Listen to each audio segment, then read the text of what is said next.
Okay, so picture this. It's 1582, and Japan is just thrown into absolute chaos. The great unifier, Oda Nobunaga, has been betrayed and assassinated at Honnō-ji Temple. Just like that, his dream of a unified Japan is dead, and the whole nation is teetering on the brink of another bloody civil war. And in this massive power vacuum, one man's failure is about to become another man's ultimate opportunity. These are the final thoughts of the traitor, Akechi Mitsuhide, as he's fleeing through a bamboo grove, literally bleeding out from a peasant's spear. His reign as the new master of Japan, it lasted a grand total of 11 days. A fleeting dream of power that just completely crashed and burned. But here's the thing. As Mitsuhide's star just plummets, another one starts to rise. And it belongs to one of Nobunaga's most brilliant generals. A man who clawed his way up from being a humble foot soldier, Honnō-ji Hideyoshi. He looked at this crisis and didn't see an end. No, he saw the ultimate beginning. So let's dive into his incredible 3-step gambit for supreme power. So first things first, Hideyoshi knew he couldn't just roll in and take over. No, that wouldn't work. To seize power, he needed legitimacy. He couldn't just look like another ambitious warlord. He had to be the one to punish the traitor. He had to become the righteous avenger for his fallen lord. And this is where you really see the difference between these two guys. While Mitsuhide was trying to get the powerless imperial court on his side, the charismatic silver-tongued Hideyoshi was out there rallying actual military power. He even convinced Nobunaga's own son, Oda Nobunaga, to join him. That instantly gave his army the banner of righteousness. Mitsuhide was basically on his own, while Hideyoshi, he was leading the Oda clan's revenge. And this is just pure military genius right here. When their armies finally met at Yamazaki, Hideyoshi didn't just rely on having more men. No way. He immediately seized the key strategic high ground, a hill called Tennozan. Then, under the cover of darkness, he sent shinobi in to start fires and cause panic in Mitsuhide's camp. By the time the sun came up, his enemy was already demoralized and at a huge tactical disadvantage. Yeah, the battle was a total rout. Mitsuhide fled only to get killed by some local peasants. So Hideyoshi took his head, brought it back to the burnt-out ruins of Honnō-ji Temple, and presented it to the spirit of his master, Nobunaga. Then he put it on a spike for all of Kyoto to see. Talk about sending a message. Act 1, complete. The avenger had won. But here's the catch. Winning on the battlefield, that's one thing. Sure, Hideyoshi had all the glory, but he was still just one of Nobunaga's powerful retainers. To really, truly take control, he had to move from the battlefield to the far more treacherous world of clan politics.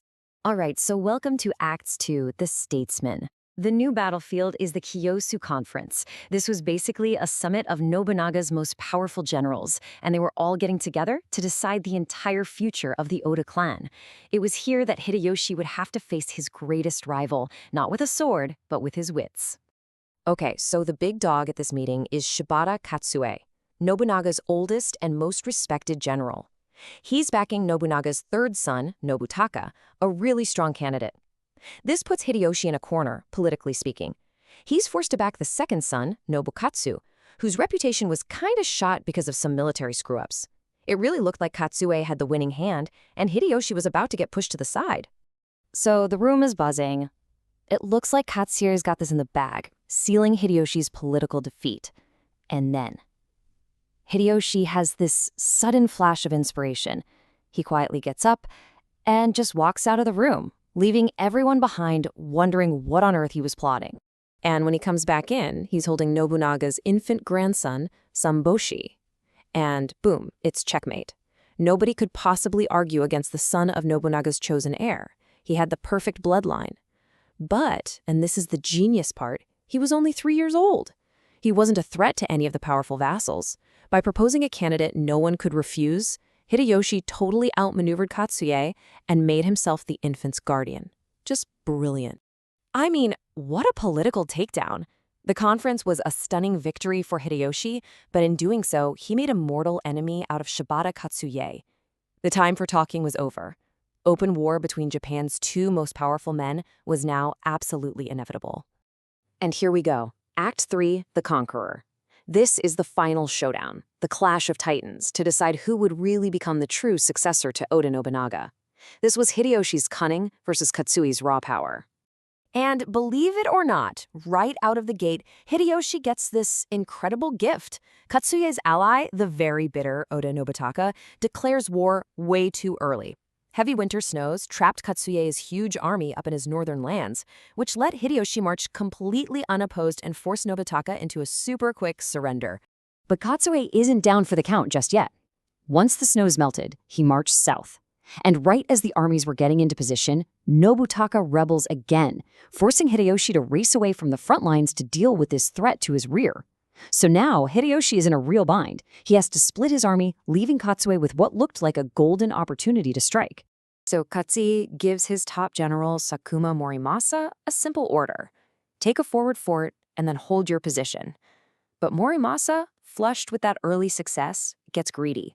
He disobeys his orders and pushes his attack deeper and deeper into enemy territory, stretching his forces way too thin and creating a fatal weakness. Now get this, when a messenger races to Hideyoshi with the news of Morimasa's blunder, he's miles away from the real action. But he knows, in that single moment, that the war is over. His response? So simple, so utterly confident, then I have won. And now, that supreme confidence is about to be put to the ultimate test in the crucible of battle. What happened next was one of the most decisive clashes of the entire era, a brutal, chaotic melee fought in the mountains around Shizugatake. It was a battle that would become so legendary, it gave rise to the tale of the Seven Spears. 52 kilometers. Just let that sink in. That's how far Hideyoshi and his troops marched in just 5 hours to get back to the battlefield. This lightning-fast return completely shocked Sakuma Morimasa's army, who thought their enemy was still at least a day's march away. So Hideyoshi's forces just slam into the enemy, were totally unprepared and overextended. The terrain was so rough that the battle basically broke down into a chaotic series of individual duels. And this is where Hideyoshi's elite bodyguards, his horse guards, proved their worth. 7 of them fought with such incredible ferocity that they would go down in history as the legendary 7 Spears of Shizugatake. Look, the victory at Shizugatake wasn't just a win, it was a total annihilation of Katsuye's power base. And it set in motion a swift and brutal chain of events that would clear Hideyoshi's path to supremacy, as his rival's entire world just began to collapse. And the collapse was fast. I mean, breathtakingly fast. Within days, Katsuye was surrounded. He and his wife, who was Nobunaga's own sister, committed suicide. Within 2 months, his key allies had all surrendered, and his political puppet, Oda Nobunaga, was forced to take his own life. Every single major rival was now either dead or had bent the knee. So think about it. He'd avenged his lord, he'd outsmarted every political rival, and he'd crushed his military foes on the battlefield. In the chaos that followed Nobunaga's death, the peasant-born Hashiba Hideyoshi had climbed all the way to the very top. And all this leaves us with one big lingering question. He began this whole journey under the banner of loyalty, punishing a man who betrayed their master. But in the end, he took everything that master had built and made it his own. So what was he? A loyal avenger who simply stepped up to fill a void? Or was this entire gambit just a masterclass in ruthless ambition from the very beginning?